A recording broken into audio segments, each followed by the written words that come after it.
Hello, podheads, and welcome back to another episode of Over My Dead Pod. I'm your host today, Holly Spear, This is Kate Carter. And I'm Kylie Cole. and this is Holly here. And today is my episode, and I'm gonna do an Arkansas case. Surprise, surprise! I love my Shocker. Arkansans. Actually, hadn't heard of this case, and I was super surprised because it seems like it should have been a very well-known case. And I was talking to some other people. What episode are you gonna do this week? And I was like, the River Valley serial killer.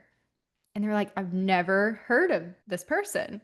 So I'm hoping that some of the listeners don't know who this is, especially the Arkansans out there, because you may not have known. It wasn't that long ago. It was in the 90s.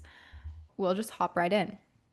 In the early 90s, the River Valley was stalked by a monster. He preyed on women in their homes, women who trusted him, some who never saw him coming. He was brutal, calculated, and escalating with each attack. He left a trail of fear that haunted the community for years.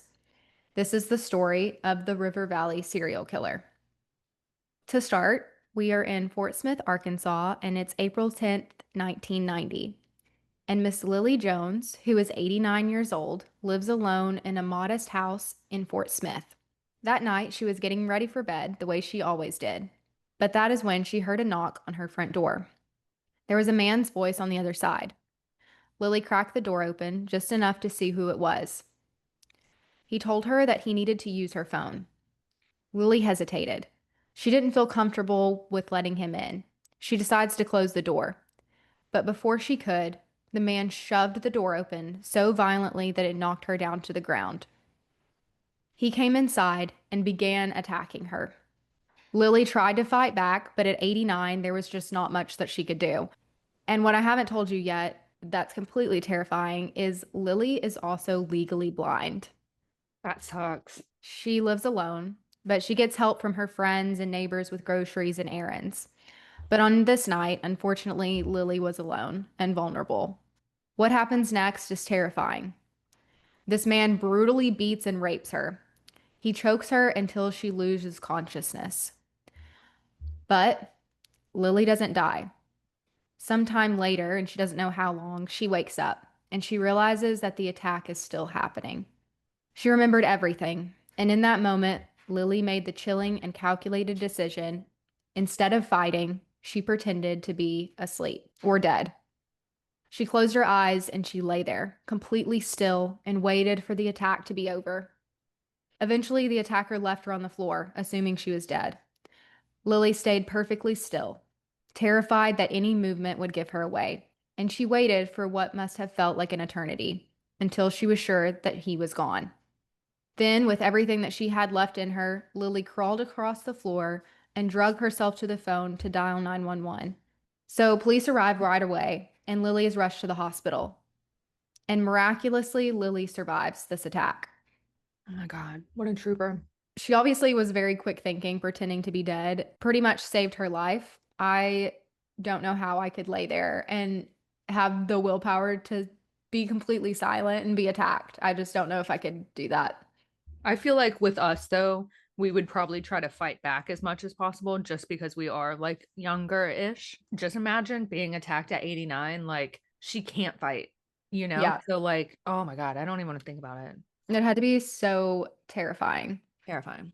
So, when police processed the scene, they quickly realized that there's no burglary. Nothing had been stolen, and the motive was what they speculate is purely sexual. The attacker hadn't even brought a weapon with him. But we're going to call this a murder weapon because it's obvious that he came there planning to kill Lily. He assumed he succeeded, which is the only reason that he left. And you'll see that as we go on. I said that this was a serial killer case, so no spoilers here that there will be other victims. Detectives started to build a profile, and this case was strange. We don't see many attacks of elderly women, especially in sexual assault cases. This is pretty rare, and it made investigators think that the attacker either needed a victim who couldn't fight back or maybe even wanted someone who was physically powerless. There's also the theory that is used sometimes in profiling when an offender targets an older woman, it can point to deep-seated issues with a maternal figure, or I guess a male figure too, but in this case, a female. So maybe like a mother figure in the offender's life. It doesn't always fit, but with Lily's age, we obviously have to raise that red flag. Unfortunately, as we know, Lily can't give a description. She's blind. But she did remember that the man had been wearing gloves. And sure enough, police don't find any fingerprints. There was one clue, though.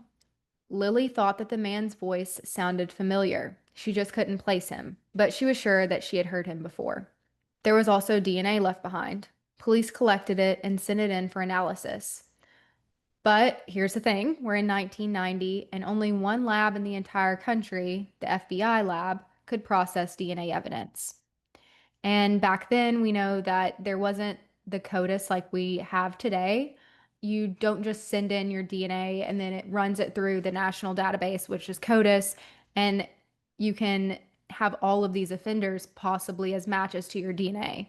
This is a situation in the 90s where you would send in the DNA sample and then you would also send in the DNA of who you wanted to test it against, and they would tell you if it matched or not. So we don't have this huge database to compare the DNA to. So they have the DNA that they've collected from the scene, but they have no one to test it against at this moment.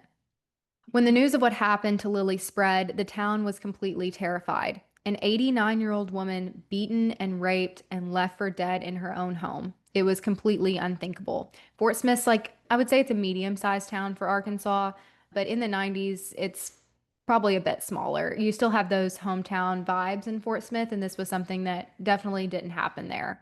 So people start locking their doors, they're staying much more vigilant. Police begin to beg the public for tips, but nothing comes in.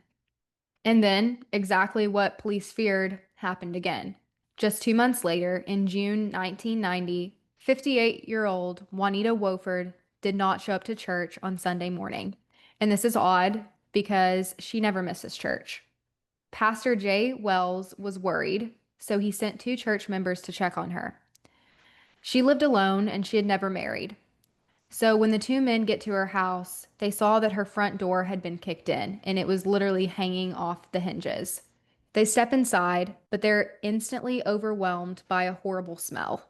A smell so horrible and strong that they turn right back around and head back to the church. This is where Pastor Wells calls the police. And I assume in the early 90s, they may not have had cell phones. So they go back to the church, they backtrack, and the pastor calls the police from the church. When police arrived, they found a trail of blood. And it's not just like a trail of like dots of blood or like drops of blood, it's a drag mark, almost think like a river of blood that led from Juanita's living room all the way to the back bedroom. And this crime scene can be found online. And I will say, look this up at your own discretion if you feel like that's something that you want to see to follow the story, by all means, but don't just look it up without thinking because it's pretty horrific. Juanita was found in her bedroom and she had been undressed, and it was clear that she had been assaulted. She had been stabbed, choked, and beaten, and it was beyond brutal. It seemed like every possible way you could harm a person, the killer had done it.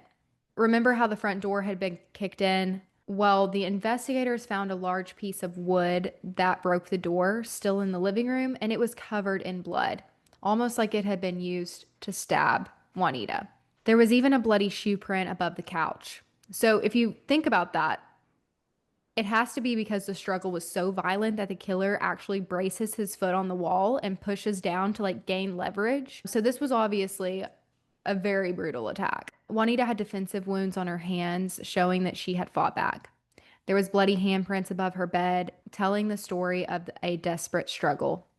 And this was an escalation, no doubt, complete escalation from Lily's case. And I don't know if that's because the killer is escalating because of his own like mental things that we see that sometimes killers escalate, or if he knew that he had left Lily or had found out later that he left Lily alive and he's trying to overkill in this situation.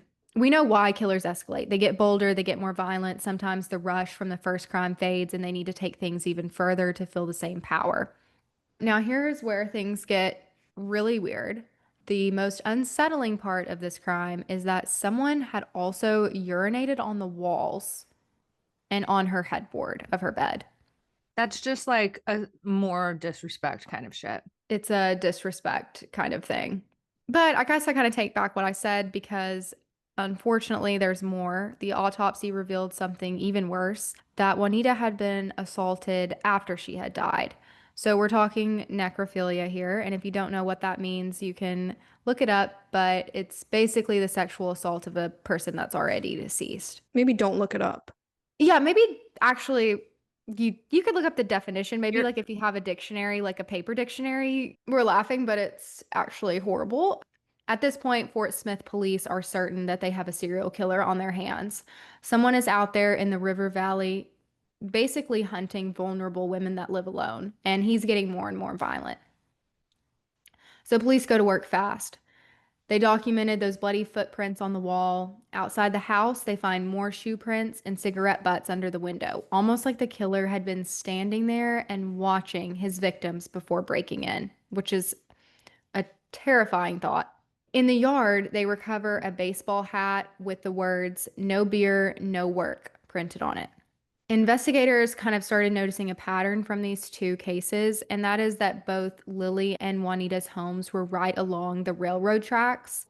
This meant that the killer might have been traveling along foot along the tracks, kind of sneaking into the backs of neighborhoods and kind of getting around without many people noticing. So they think that could be a connecting factor. If true, the killer probably left the same way that he came, and he would have been covered in blood. But no one ever reported seeing a man drenched in blood that night. But if no one's following these railroad tracks at night, which I don't know why you would, he could pretty much go undetected to and from the scene. Fort Smith is in full blown panic mode at this point. Police feel completely outmatched.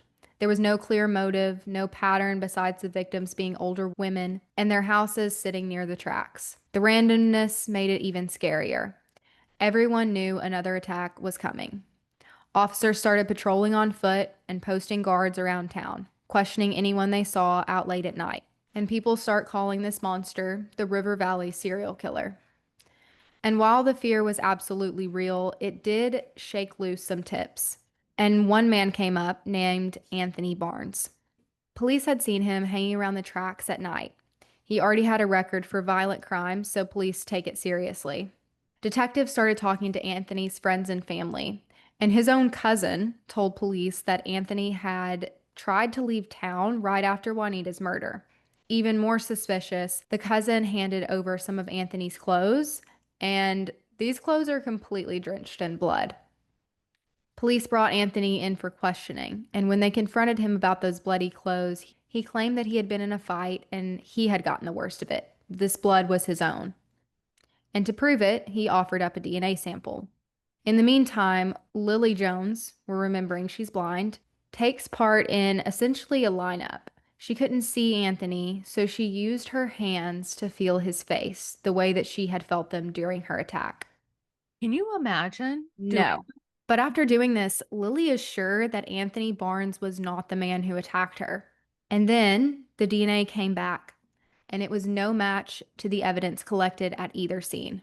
Anthony Barnes was cleared, and police were right back to square one. Then another tip comes in, this time from a man named Jonathan Coles. Jonathan told police his friend, a 19-year-old named Joe Good, had confessed to breaking into Juanita's house and stabbing her with a piece of wood from the doorframe.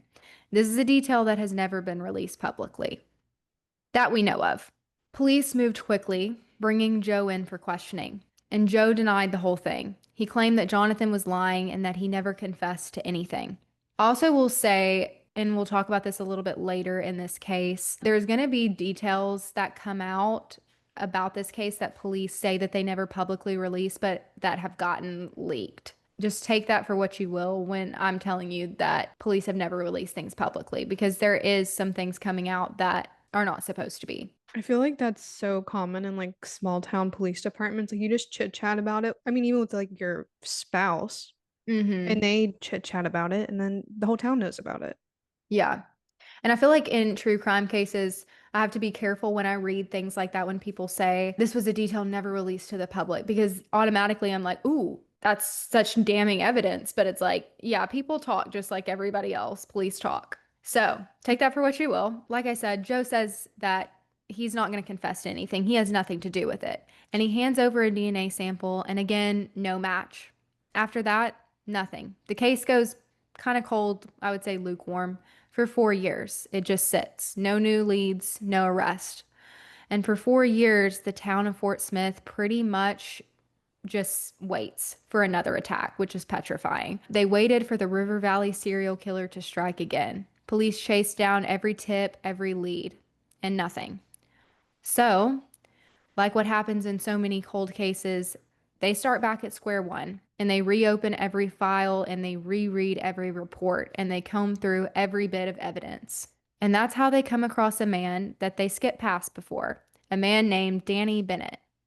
Danny lived in a house that was perfectly placed right between Lily Jones' home and Juanita Wofford's home, and practically on top of the railroad tracks.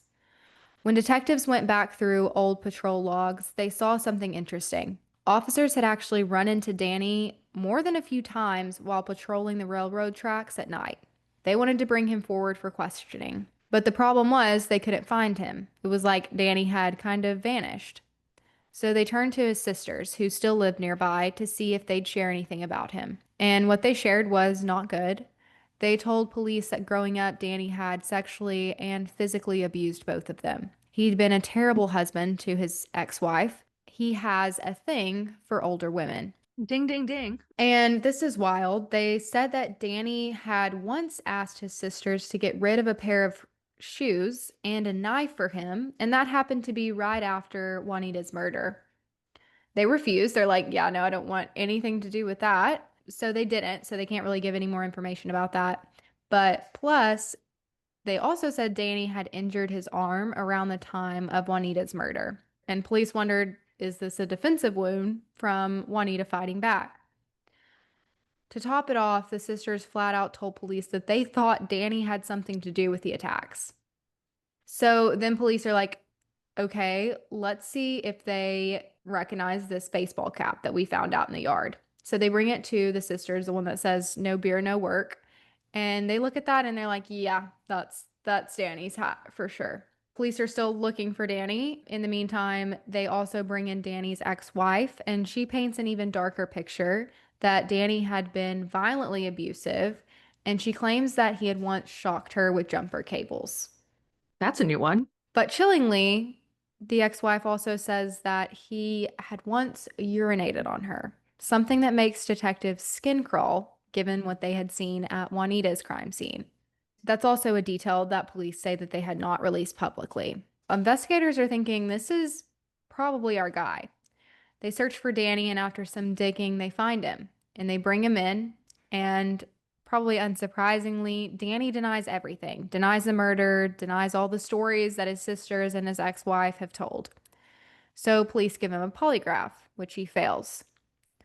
Then they get a warrant to search his house. And inside his house, they find a knife. And that's not unusual for Arkansas. But what was unusual was that Danny was hoarding 2-liter bottles of his own urine, just keeping them inside of his house.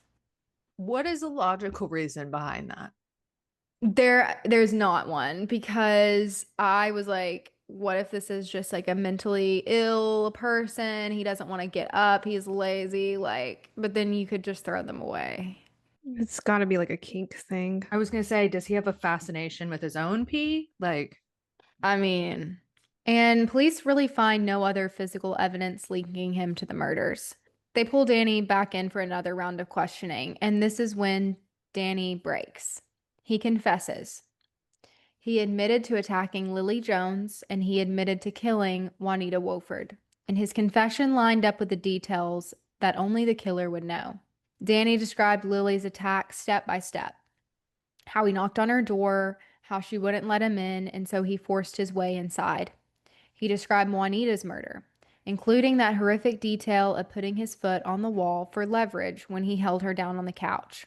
And this is something that police also say they never released to the public. That was enough. Police arrest Danny Bennett in 1995 for the attack on Lily and the murder of Juanita. And for the first time in 5 years, the community feels like justice is finally served. The killer who had terrorized them for so long was behind bars. But then, a few months before Danny was set to stand trial, it happens again. He's in jail at this time. Danny's in jail. 74-year-old Ruth Henderson was found murdered in her home. Not just murdered, she was brutally murdered. Her door frame had been kicked in, and there were pools of blood throughout her house. Ruth was found in her bedroom, undressed, sexually assaulted, and stabbed to death, just like Lily and Anita. And I also read a police report that said that if you were to lay the crime scenes on top of one another, they would line up perfectly. Everything was the same as far as like the house and where the bodies were found and where the victims were dragged through their homes. So police are thinking this is pretty much identical, except there was no urine at this crime scene. Police were in complete shock. They immediately call the jail and they're like, hey, can you double check that Danny Bennett is still there, that he hasn't like escaped? And he hasn't. So police are asking the same question you probably are. Was there more than one killer? Did Danny have an accomplice? Or was this a copycat? Either way, they had no choice but to investigate Ruth Henderson's murder. At the same time, they had to revisit Danny Bennett's case. They have to figure out if they have the right person because they're about to take Danny to trial in a few months, and this new murder is a carbon copy of the others. And I think that this is good of police to do. I mean, we know it's obviously good, but I think it that we see a lot of cases sometimes where police will kind of disregard and be like, no, no, no, it's not the same person, and or try to find a way to like pin it on someone. So they're doing the right thing and going back and revisiting both cases. which I feel like you never see. And It's maybe rare. it's just the cases we do, but Yeah. we do see a lot of, and maybe it's just we like those cases where the police are doing wrong things. I don't know. In this case, they do the right thing. So snaps for them. You would think they would do it more often because if I was the defense attorney, I'd be like, well, my client's in jail and it happened again. So, And that's exactly what I'm sure Danny's defense attorneys are planning on doing. So, police are actually waiting for Danny Bennett's DNA to come back and they start going over his interviews again. They have to ask themselves, had he falsely confessed? And what they find is disappointing, to say the least. In the first interview, detectives asked Danny about the bloody shoe print on the wall above Juanita's couch. And Danny flat out denies knowing anything about it. Interview number one, they say, how did the shoe print get on the wall above the couch? In the second interview, he suddenly confesses to leaving the shoe print above the wall. And then police are like, oh, got him. He wouldn't have known that if he wasn't the killer. But in the first interview, they go back and look and they asked him about it first. So, how did he suddenly know that detail? Investigators realized he heard them mention it in the first interview and confessed to it later, and he just parroted it back to them. That bloody shoe print, the one thing police had been so sure only the killer would have known, was no longer solid evidence. All the other evidence, pretty much against Danny, was circumstantial. And then the DNA results come back, and they are inconclusive. Prosecutors looked at what they had, and it just wasn't enough. The entire case against Danny Bennett begins to fall apart. And honestly, police are okay with that. They wanted the real killer. And if it wasn't Danny and they had to start over, then that was fine. And props to them, because like we talked about, sometimes that doesn't happen. Prosecutors dropped the charges against Danny Bennett. But once again, this case goes cold, and it stays cold for another 5 years. I know we talk about it all the time and there's so many studies, but I will never wrap my head around people who falsely confess. Yeah. I'm the same way. Not the people that are doing it for like notoriety and want to be Yeah, serial killers, but people who are like truly innocent. Insane to me. I know, I know. I don't know. I feel like I can see it.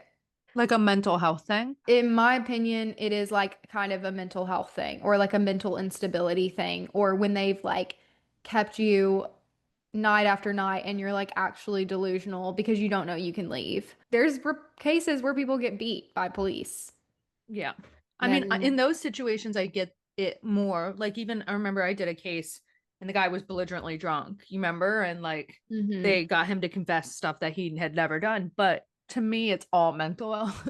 Everything's mental health. Like, he already has a weird background.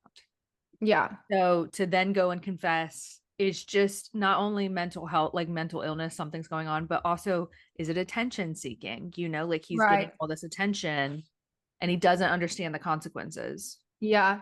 And I think outside of that, another thing is like, I think the fact that police can lie to you, I think that it's a good thing in a lot of cases, but I also think it can be turned around and be a bad thing. Like, I think that you could actually convince a suspect that was innocent that they are going to be tried, that they are going to go to jail. We have your DNA, and they don't know that police can lie to you if you didn't know that fact. And you're like, oh my gosh. And they're like, well, if you'll tell us why your DNA is there, then we'll cut you a deal or we won't charge you with it. And I could see people taking that out, thinking that they actually police had their DNA or, that they're going to be charged with this. They're going to get the death penalty. They're going to. Little PSA for the day. It's the simplest things that like most people don't know. I wish we were required in a way, like in college or something, for people to take courses because it's also a safety thing, like Yeah. especially for like people of color, they need to know their fucking rights. Yeah. I mean, I saw a statistic talking about like the reading level of Americans Oh my and God. it's bad. It is. It's It's just bad. bad. It's a fact. And it's just people don't know their rights. Right. And when police are allowed to lie to you, and I'm not saying that that's a bad thing because it helps in a lot of But the investigations, manipulation. but the manipulation that is comes along with that for people that are innocent, Yeah. it's hand in hand. It's just I don't know. Anyways, Mixed with like being in a room by yourself for days, like it's a whole, yeah, yeah, you can go crazy. yeah. No excuse for saying that you did a crime though. Just saying. Like you need to not do that. I mean, don't do that, but Yeah. We don't advocate for it. also know you can get an attorney. You can ask for an attorney. The moment you ask for an attorney, the interview is supposed to stop. So, Maybe we should make a little pamphlet and hand them We out. should- yeah. Like these are the ones you need to just know right off the bat kind of thing. Accused of murder question mark. No. You know what? I We're will I with will you. make a little infographic and I will put it on our website coming soon. Yep. So, anyways, girls, the case goes cold for 5 years, and it is now May 2000. And this is when a 16-year-old girl, whose name we can't share because she was a minor, was home alone when a family friend knocked on her door. She knew this man, so she lets him in. He went to the kitchen, grabbed a knife from her own drawer, and then, without warning, he attacked her. He started stabbing her over and over. The attack was so vicious that the knife blade partially broke, but he just keeps stabbing her. He keeps going until the knife completely snapped. And this girl fought for her life. She was just 16 and she was easily overpowered. Then, in what can only be described as divine intervention, her parents walk through the door, where they find their daughter on the kitchen floor being stabbed nearly to death. The father pulls the man off of the girl while the mother calls 911. And the father beats the shit out of this attacker over and over. And he knows this man. He even pulled out a pistol and he fires 2 shots and he misses both times, which are unfortunate, but that's okay because then he just starts pistol whipping the guy. Thank goodness. In that case, don't kill the person, just shoot him in the legs, Yeah. like So that's probably good that he didn't get to kill him. But I bet he wishes that he did, and part of me does too. But, anyways, the police arrive and they physically have to pull the dad off of this guy. And who is this guy? The attacker. He's the neighbor and a trusted friend of the family, and his name is Charles Ray Vines. Everyone is stunned. Charles has been around this family countless times. He's helped in the yard, he's helped them wash their car, they've worked in the garages together. He's just a normal, helpful neighbor. No one suspected a thing. But as police processed the crime scene, they saw some chilling similarities. She had been drugged just like Lily, and he hadn't brought his own weapon, just like the other attacks. The stabbing was excessive, it was an overkill, and there was a sexual assault element. I don't know if he got to that point with the 16-year-old girl. It doesn't say. We know that was an element. But the only difference is the victim's age. She's 16 and these other women are over 50. But police just have this gut feeling that they thought this is the same man. They took Charles Ray Vine's DNA, and while they waited for the results, they started digging into his background. Charles grew up in the River Valley. He had been married, then divorced, and he had had 2 sons. By all accounts, he seems like a normal guy with a decent reputation. His friends thought he was just another good neighbor. But there were a few red flags. People said that when he drank, he was very quick to anger and liked to start fights. And then there was something else. His father had run a mortuary, and Charles had been heavily involved in that work.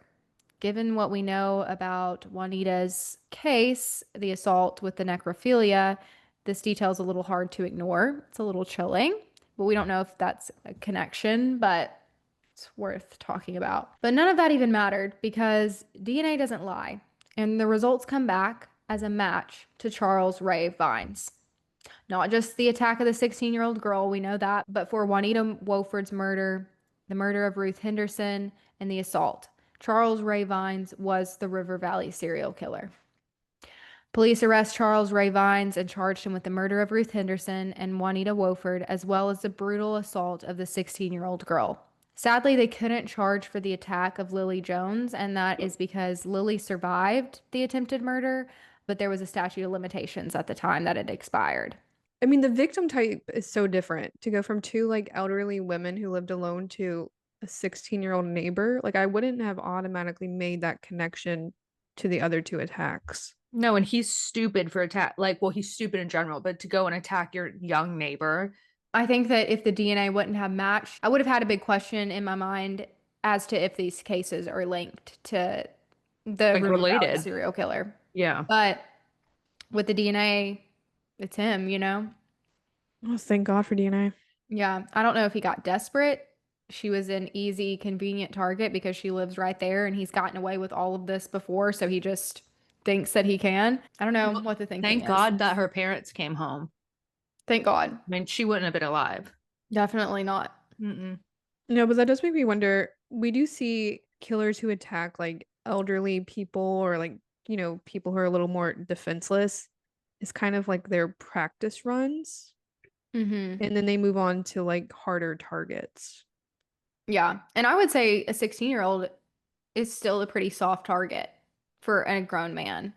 Yeah, but it's not like a blind, 90-year-old, but it's Exactly. Yeah. a little bit more of a fight, but not much, I guess. Yep. Telling you at 16 years old, I would have whooped someone's ass. Well, and he was also getting younger and younger with his victims too. He True. went from 80 something, almost 90 to 50. It was like he was trying to see if he could do it and then started going for the victims he really wanted. Yeah. So after his arrest, the death penalty is on the table for Charles Ray Vines. He planned to go to trial until he did what we see so many times, Brian Koberger. He took a plea deal. By pleading guilty, he could avoid the death sentence. But the deal had a condition. Charles has to confess every detail of the crime so that the families could have answers and know without a doubt that the right person was going to prison for life. Charles agreed, and he sat down for a few recorded confessions. But the moment investigators started asking questions to hold him to the terms of the deal, Charles started playing these games. He would answer, I don't remember, or I don't recall, or I don't know. So the court then threatens to pull the entire deal if he doesn't cooperate. And so finally, Charles starts talking. Beginning with Lily Jones, Charles confessed that he had known Lily his entire life. She went to church with his parents. And this would explain why Lily told police that the attacker's voice sounded familiar. Charles admitted he planned the attack on her. It was completely premeditated. Then he talked about murdering Juanita Wolford. He knew Juanita through one of her neighbors, who was his friend. So he's got this like neighbor situation going on too, I'll point Mm-hmm. out.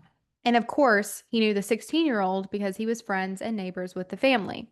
But there were still pieces that he wouldn't own up to. When asked about the urination found at the crime scene, Charles insisted he didn't remember doing that, which is odd because you're confessing to murder and sexually assaulting people that you've known your whole life. I don't really know what you have left to lose with admitting everything, but he will not own up to it. Maybe he just truly forgot about doing that. I don't know. The Yeah, rage of it all, or if he was intoxicated. I don't know. I think that's pretty likely. Police even ask if Charles knew Danny Bennett, the man that they had arrested years earlier, and he says no. That's where like this weird theory that I've heard comes in. Like, did Danny Bennett just come across these crime scenes or one of the crime scenes that had the urination? Because we remember he's like hoarding urine in his house. He's like walking the train tracks at night. Her house is by the train tracks. I don't know. That's a theory that I've seen float around a little bit. Maybe. I don't know. It seems far-fetched. I think there's a better chance that there's just more than one weirdo in this town. Mm-hmm. Agree. Also, we'll add that they were not able to test the urine because there is DNA in urine. However, it degrades very quickly, so there's really no option to ever know if it was his urination or not. We just don't know. That's just one thing I'll leave with you. Do with that what you will. And another thing is Charles is not talking about any of the necrophilia. He won't have it. He won't talk about it. He won't even let investigators like question him on it. There's not much information about that either, but we know it happened. So, in the end, Charles Ray Vines pleaded guilty and was sentenced to 3 life sentences without the possibility of parole. He died in prison in 2019 at the age of 56. Lily Jones, the incredible survivor, went on to live a full life after she was attacked at 89. She made it to 100 years old. That's crazy. So we know Lily Jones made it to 100. The 16-year-old girl, she survived. She graduated high school, but she carried the trauma of what happened to her. The families of Ruth Henderson and Juanita Wofford, they at least had some answers. They knew who had taken their loved ones, even though that would never be enough. Ruth was remembered as someone who showed kindness to everyone she met, and Juanita Wofford was known in the community as a sweet, gentle woman that everyone loved. And that is the story of the River Valley serial killer. That's terrifying. Have someone like just bust down your door Yeah.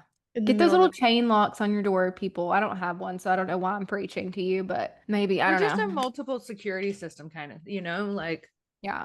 Okay, guys, we have a ton to talk about today. And overtime, you could probably guess what we have if you're listening to this in real time. So let's jump into overtime. Okay, before we all get rageful, because we have a lot of thoughts for the second topic, we'll start with the first topic. Okay, so we're recording this on Wednesday the 2nd. Today we had two big news. First news, the Diddy verdict came back and they announced yesterday, the jury went out yesterday, and there was some kind of jury question. They were like tied up with one of the charges, and but they had a verdict for all the rest. And everyone was like, oh, guilty, guilty on all of them. And then it came back today, they only found him guilty on 2 counts of transportation to engage in prostitution. So, not guilty on sex trafficking by force, fraud, or coercion, and not guilty on racketeering. Which, scam. okay, transportation to engage in prostitution, which stems from him taking women like Cassie to go engage in prostitution, across state lines and all these places. They testified how it was done by force, fraud, or coercion. Right. So they thought that the women were lying. I would love to see this jury lineup. And Yeah. racketeering is just basically like being engaged in like a big criminal like ring, Which basically, like an people enterprise. have said he was. Yeah. Like there's evidence that he was. Yeah, there's this whole ring of people who set Yeah. up these parties and freak offs and whatever. There was so much evidence. It pisses me off. The Anyways, bottles of baby oil, people, the bottles of baby. Remember, it was like too many pounds of baby oil found in that man's house. Everything that came out today saying that he was only guilty of 2 of the 4 charges, I was reading through comments on it, and people were like, this doesn't make any sense. And then No. people were like, he paid the jury, someone got to the jury, there was someone in the jury. Like, it just doesn't, something's weird. For me, I need a retrial. That's just blows my mind. I did not follow the Diddy trial, so I feel like I can't speak on the evidence. I know all the evidence that you saw, like in the media, obviously, like the freak offs and the baby oil and all the crazy shit, but like I didn't look at the evidence. I mean, don't get me wrong, I think he's guilty, but I just feel like I can't speak on much of it because I didn't. You should go later today or tomorrow or something and go look up the physical evidence they presented in trial. There was a lot. Yeah. A lot of text. A lot of text. they Yeah. also had videos of him like physically assaulting Cassie Yeah. in the hotel. Oh, And I've then she seen that video. Yeah, That and is then she texted him like, horrifying. don't ever talk, like all this stuff, like don't talk to me again. He just like played it off as a joke. Yeah, I definitely don't think he's innocent, obviously. Don't get that twisted, but I feel like I can't intelligently speak on the evidence because I haven't seen other than what has Yeah. been, like the most publicized. So, No. It was a weird discovery to happen today. We very shocked about that. I'm curious to see what the sentencing is going to be. I did read up on it. So the max for each of the counts is 10 years, and that's what the prosecutor's pushing for. So he would get a max 20, He But ain't the getting one. defense is arguing already with the federal sentencing guidelines that he would get like max 2 years. Wow. Wow. I was gonna say max half of Yeah, 20. he ain't gonna do that. That's wow. I would be shocked if they were like, somehow he gets away with doing like house arrest or something, you know? Yeah. He shouldn't be allowed in a house in general because that's where all of his shit went down. So, Yeah. And I'm just Have you scared for all heard the that? people that testified a because 100%. Yeah. They this man, probably thought this was a signed, sealed, and delivered case when they decided that they would testify. no, because Kid Cudi, a rapper, testified that he firebombed his car after he found out he was dating Cassie after they broke up. And he Wow. broke into their house and opened up all of Kid Cudi's kids' Christmas presents, like the fucking Grinch. Holly, I'm telling you, you got to go and Dude, look at I'm this shit. behind. You got to go look at this shit. Maybe one of these days, one of us will cover just the trial. It was Yeah. so weird. Oh. But you know what I know about? Tell us. The Brian Koberger case. Okay, And I listeners, wanted we're not so happy. badly. We're not happy at all. Holly No. or Kylie, give Stupid the listeners an motherfucker. update on who we're talking about, just in case you forgot the name. Brian Koberger, I did some videos about him if you want to check those out. The few videos we've done here on Over My Dead Pod, but the main he's being charged with the murder of the Idaho Four, which was Kaylee Mogan, Kaylee Gonsalves, Ethan Sienna, Chapin, and Xana Kernodle. They were Idaho State college students killed in their home. Very brutal attack. Very, very brutal attack. It's been all over social media. 6 months after the attack, they arrested Brian Koberger for the murder of all four on his own.